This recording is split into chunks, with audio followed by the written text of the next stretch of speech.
पाकिस्तान के मसाइल की जड़ को अगर दो लफ्ज़ों में बयान किया जाए तो वो ये है कि यहाँ का मजहबी लीडर दूसरों पे तो शरीयत नाफिज करता है लेकिन ख़ुद उस पर अमल नहीं करता। और इसी तरह यहाँ के सियासी जमातों के लीडर जमहूरियत का मुतालबा तो करते हैं लेकिन ख़ुद अपनी पार्टियों के अंदर जमहूरियत लाते हैं और ना फिर इख्तियारात नीचे मुंतकिल करते हैं। मसलन हमने देखा कि यहाँ सब सियासी जमातें सूबाई ख़ुद मुख्तारी का तो मुतालबा कर रही थी, लेकिन फिर हमने देखा कि जो सियासी हुकूमतें आईं उनमें से किसी ने भी नीचे अज़ला की सतह पे इख्तियारात मुंतकिल नहीं किए। सिंध में इतनी ताख़ीर के बाद जब अब एक नया कानून लाया गया है बल्दियाती इदारों से मुतालिक, तो उस पर अपोजिशन की जमातें और बिलखसूस शहरी सिंध की जमातें और वहाँ पे असर रसूख रखने वाली वो सरापा एहतजाज है।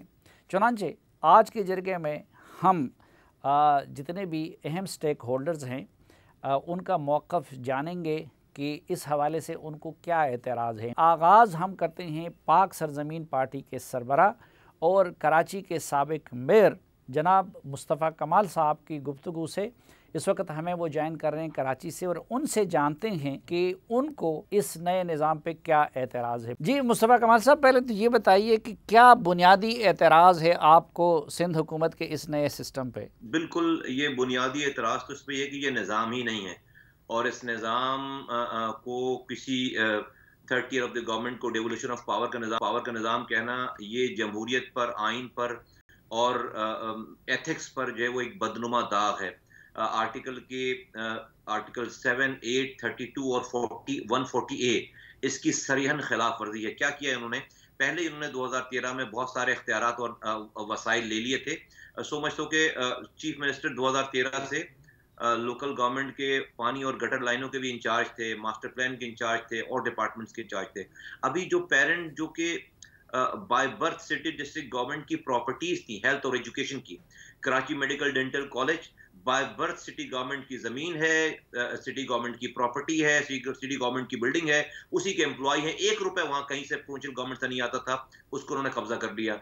इस तरह से अब्बासी शहीद हॉस्पिटल है, इस तरह से KIT है, इस तरह 7-8 हॉस्पिटल से बड़े वो सारे कब्जे कर लिए। रेवेन्यू के जितने वेन्यूज और रह गए थे वो सब ले लिया और सो मच तो कि इस पे भी इनका दिल नहीं भरा, तो उन्होंने एक मेयर बनाने के तरीक़ेकार में भी अमेंडमेंट्स कर दिए। वो क्या कि पहले शो ऑफ हैंड से मेयर बनता था और मेयर बनने वाले पे लाजमी था कि काउंसलर पहले बने या UC चेयरमैन का इलेक्शन लड़े। अब इन्होंने ये कर दिया है कि किसी कोई काउंसलर बने ना बने, उसको इलेक्टेड काउंसिल के मेंबर होने की जरूरत नहीं है और शो ऑफ हैंड के बजाय सीक्रेट बैलेटिंग से ये काम होगा मेयर बनाने का। दैट मीन्स कि जिस मुल्क में सेनेटर बिकता हो, जिस मुल्क में MNA बिकता हो, जहां पर पूरी असेंबली जो है वो मेजॉरिटी रखने के बावजूद ये अपने लोग मुंतखब नहीं कराती हो, वहां पर इस मुल्क में काउंसलरों को खरीदना या UC नाज़मीन को खरीदना क्या बड़ा मसला है। दैट मीन्स कि पीपल्स पार्टी 2 करोड़ रुपए किसी के जेब में डालेगी और वो इलेक्शन नहीं लड़ने के बावजूद जाकर इस शहर का मेयर बन सकता है। तो ये सब कुछ ले लिया, जिससे देखें ये बल्दियाती निज़ाम दुनिया भर में माइनॉरिटीज को एड्रेस करने के लिए कि आप अगर पार्लियामेंट में अपना वजीर आजम नहीं बना सकते, वजीर आला नहीं बना सकते, आप वजारत नहीं ले सकते, तो वो जो छोटे तबके जो कि माइनॉरिटी में है वो अपने कम से कम काउंसलर बना लें अपनी गली के, कुछ उसकी बेसिक से राइट्स हो वहां पर, अपनी रोजमर्रा की चीजों को वो हल करके अपने सेंस ऑफ पार्टिसिपेशन उनको मिल जाए, सेंस ऑफ ओनरशिप आ जाए।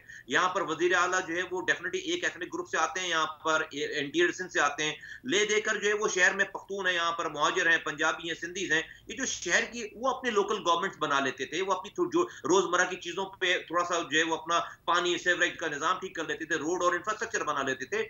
उसको भी इन्होंने यक जुम्बिश कलम जो है वो छीन लिया है। सलीम भाई, मैं अगर आपको एक 30 सेकंड में एक और चीज कहूं, आज जो पीपल्स पार्टी 13 सालों से कर रही है, कल मुझे बताएं कि कल यहां पर कोई गैर जमहूरी ताकत यहां पर आती है और उसको खत्म करती है, तो कराची वाले क्यों ना मिठाई बांटें? क्यों जमहूरियत के जाने पर जो है जश्न ना बनाएं? ये जमहूरियत है जो आप ये कर रहे हैं पाकिस्तान में। इस मुल्क की जमहूरियत को जमहूरी सो कॉल्ड जमहूरी लोगों से खतरा है। आप कल के दहशतगर्द आज पैदा कर रहे हैं। अब ये लड़का जब आज खुदकुशी कर रहा है, कल को जब ये हथियार उठा लेगा और हुकूमत के खिलाफ खड़ा होगा, सब लोग बंदूकें लेकर आ जाएंगे उसको मारने के लिए, उसको गिरफ्तार, उसको लापता करने के लिए। यहां से लेकर बलूचिस्तान तक ये वाला माजरा है। आज जब ये पीपल्स पार्टी दहशतगर्द बना रही है, कोई उसको रोकने वाला नहीं है। अच्छा मुस्तफ़ा भाई, अभी ये तो आपके एतराज़ात हुए, अब आप मुतालबा क्या है, इसको आउटराइटली वापस लिया जाए, मुतबादिल आप लोगों के जहन में क्या तजवीज़ है और लाएअमल क्या होगा आपका? Short term and long term. Short term तो ये है कि सलीम भाई सिर्फ ये नहीं कि अभी के 2021 के अमेंडमेंट वापस लिए जाएं, 2013 के भी लोकल गवर्नमेंट के हम नहीं मानते, हम इस पे स्ट्रगल कर रहे हैं। हम तो 2013 के अमेंडमेंट्स को नहीं मानते जिसपे जो है वो पानी और गटर लाइनों का इंचार्ज वजीर आला है, जिसपे मास्टर प्लान डिपार्टमेंट को केडीए के केबीसी के अंडर में दे दिया कि उसकी चोरी रोकता था। तो हम ये मुतालबा करते हैं कि 2001 के बल्दियाती निजाम में और तरमीम करके और डिवोल्यूशन ऑफ पावर दी जाए। ये हमारा शॉर्ट टर्म मुतालबा है। लॉन्ग टर्म हमारा मुतालबा ये है कि इस मुल्क में सलीम भाई तीन आईनी तरमीम की जरूरत है। जिस तरह से वजीर आजम, वजीर आला और वजीर आला के इख्तियारात आइन में लिखे हुए हैं और उसके डिपार्टमेंट्स आइन में लिखे हुए हैं, लोकल गवर्नमेंट के लिए सिर्फ 4 लाइनें लिखी हुई हैं आर्टिकल 140A में के political, administrative and financial authority will be delegated to the elected local government. इसको वजीर आला अपनी मर्जी से तशरीह करता है, ये प्रॉब्लम। यहां पर मैं चाहता हूं कि वजीर आजम की तरह, वजीर आला की तरह मेयर के भी डिपार्टमेंट्स आइन में लिख दिए जाए, नंबर 1। नंबर 2 ये कि एनएफसी अवार्ड में पैसे मिलते हैं वफाक से सूबों को, सूबा जो है वो पीएफसी अवार्ड नहीं देता, आगे से प्रोविंशियल फाइनेंस कमीशन नहीं देता, वो उसकी मर्जी है। 10,242 अरब रुपए मिले सिंध को 13 सालों में।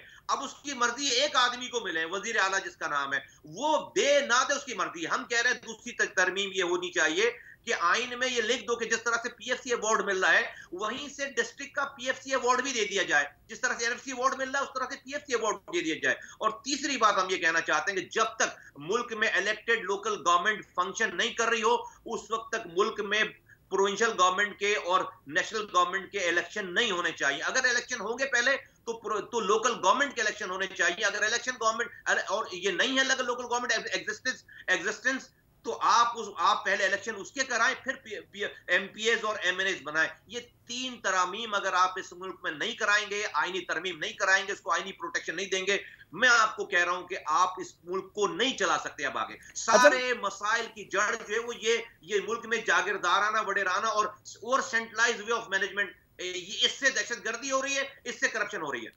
अच्छा मुस्तफ़ा भाई, आप लोग भी इसकी मुखालफत कर रहे हैं, एमक्यूएम भी इसकी मुखालिफ है, जमात इस्लामी भी इसकी मुखालिफ है, तो आप उन जमातों के साथ मिल के कोई मुश्तरका जद्दोजहद करने के लिए आमादा हैं? मैं सलीम भाई हर उस जमात के साथ इस वाले पॉइंट पे जिद्दोजहद करने के लिए क्या बल्कि उसके पीछे चलने के लिए तैयार हूं। इसमें कोई सियासत नहीं करना चाहता मैं।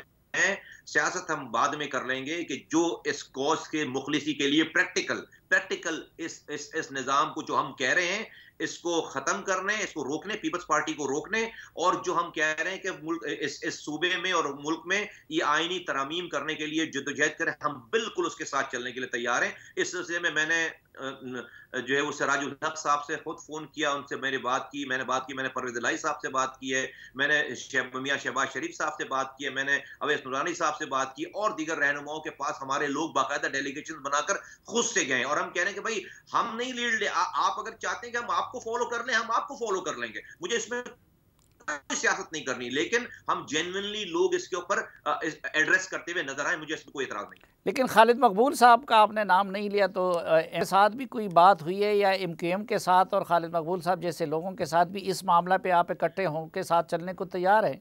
देखिए सलीम भाई, मैंने इसलिए नाम लिया कि नहीं, मैंने कोई भी कोशिश नहीं की है, और डेफिनेटली जो हमारी हालिया जो भी उनके स्टेटमेंट्स हैं और जो हमारा उसके ऊपर जवाब है वो डेफिनेटली अभी मुझे इस वाली बात पे नहीं इनकरेक्ट मैं उनका नाम लूँ एट दिस मोमेंट। और मैं समझता हूँ कि डेफिनेटली आज हम ये जो भुगत रहे हैं, चीजें कर रहे हैं, इसमें जो है वो बहुत बड़ा रोल और बहुत बड़ा किरदार 2013 में ये हुकूमत जो है वो में शामिल थी। हमारे दोस्त ये खालिद मकबूल सिद्दीकी साहब और उनकी पार्टी, उस पार्टी का उस वक्त तक मैं उसको छोड़ चुका था 2013 में जब सब हो रहा था, गवर्नर साइन करके हवाले कर रहे थे। बट हैविंग सेड दैट, सारा कुछ इनके रवैयों पर मुनहसर है। अगर उनका रवैया पॉजिटिव होगा तो मुझे जो है वो इस वाले मामले में, मैंने आपको बताया कि कोई भी इस पे जेन्युइन काम करता हुआ नजर आएगा, हम उससे इस एक इशू पे, इस लोकल गवर्नमेंट के इशू पे हम अपनी तमाम सियासी डिफरेंसेस एक तरफ रखकर हम इस पीपल्स पार्टी को रोकने के लिए, इस एक इशू पे हर किसी के साथ बात करने के लिए, साथ चलने के लिए तैयार हैं। और मैं तो बहुत पहले से बहुत ये कह रहा हूं कि भाई शहर की जेन्युइन इशूज के लिए आप चलें, हम आपके पीछे चलने के लिए तैयार हैं। बहुत शुक्रिया जनाब मुस्तफ़ा कमाल साहब, हमें वक्त से बात करने के लिए।